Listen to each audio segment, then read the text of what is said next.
Yeah, blah. We was on chapter 8. Jesus cleans the leopard. Now, this, I really wish I could show you all my book, but I have my computer and everything set up. I just don't have good internet service, or I'd also do this live. That's why I record and use my phone. Listen, things aren't perfect here, but they're perfect enough for God to have me do his work, so here we go. When he was come down from the mountain, great multitudes followed him. And behold, there came a leper and worshipped him, saying, Lord, if thou wilt, thou canst make me clean. And Jesus put forth his hand and touched him, saying, I will, be thou clean. And immediately his leprosy was cleansed. And Jesus said unto him, excuse me, I swear, every time. Jesus saith unto him, See thou tell no man, but go thy way, shew thyself to the prophets, and offer the gift that Moses commanded for a testimony unto them. Now Jesus heals the centurion's servant. Going on to verse 5. And when Jesus was entered into Capernaum, there came unto him a centurion beseeching him, and saying, Lord, my servant lieth at home sick of the palsy, grievously tormented. And Jesus saith unto him, I will come and heal him. The centurion answered and said, Lord, I am not worthy that thou shouldest come under my roof, but speaketh the word only, and my servant shall be healed. For I am a man under authority, having soldiers under me, and I have to say this man, Go, and he goeth, and to another, Come, and he cometh, and to my servant, Do this, and he doeth. When Jesus heard it, he marveled, and saith unto him that followed, Verily I say unto you, I have not found so great faith, no, not in Israel. And I say unto you, that many shall come from the east and the west, and shall sit down with Abraham and Isaac and Jacob in the kingdom of heaven. But the children of the kingdom shall be cast out into outer darkness. There shall be a weeping and gnashing of teeth. And Jesus saith unto the centurion, Go thy way, as thou hast believed, so it be done unto thee. And his servant was healed in the selfsame hour. All right. And we're going to Jesus heals the mother-in-law and Peter's mother-in-law and others.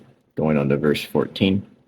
And when Jesus was come unto Peter's house, he saw his wife's mother laid and sick of a fever.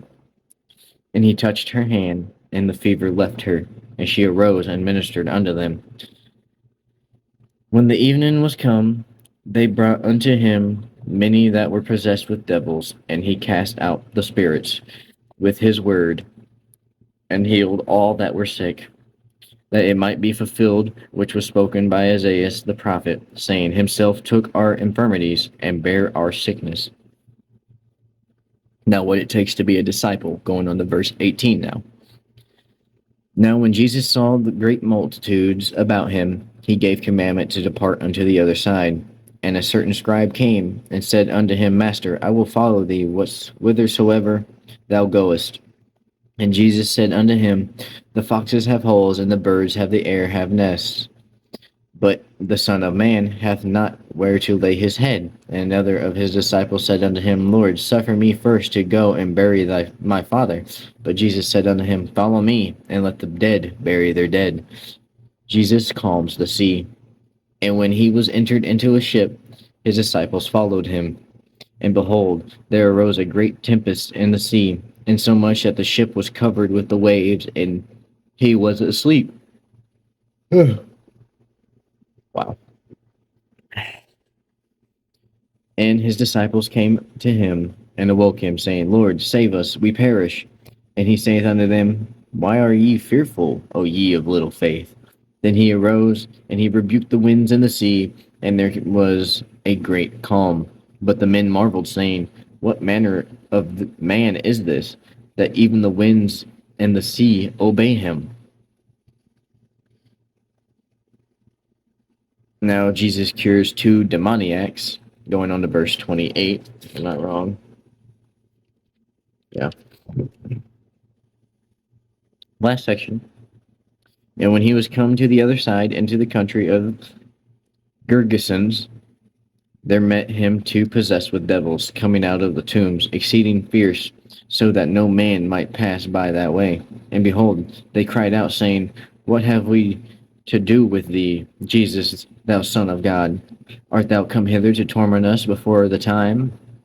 And there was a good way off from them a herd of many swine feeding. So the devils besought him, saying, if thou cast us out, suffer us to go away into the herd of swine. And he said unto them, Go.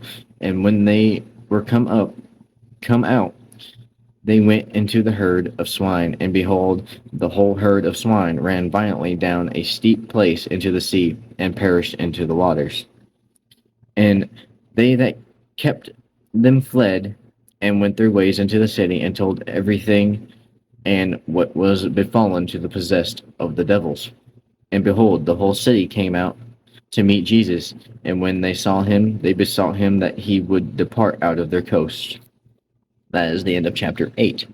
Now, there's a lot just going on. In the last chapter, I forgot to mention, the judge and don't judge, or you'll be judged in the same way. Anyone ever notice, like, if you say, like, you're judging someone on being fat, and then you start thinking, oh, I'm fat, like, you start thinking bad about your own weight? It kind of goes along that way, but not as fully. That was just like a little reference there. All right, chapter 8. Where can we go in here to helpeth thou understand this a little bit more? I mean, there's not really much here other than have full faith in Jesus. Always keep your eyes on Jesus. Always keep your, vision locked onto him. If you were in a bad time, if you were going through terrible things, just focus on Jesus. Even if you're, having a tough time working on a vehicle or anything like that, like I was doing.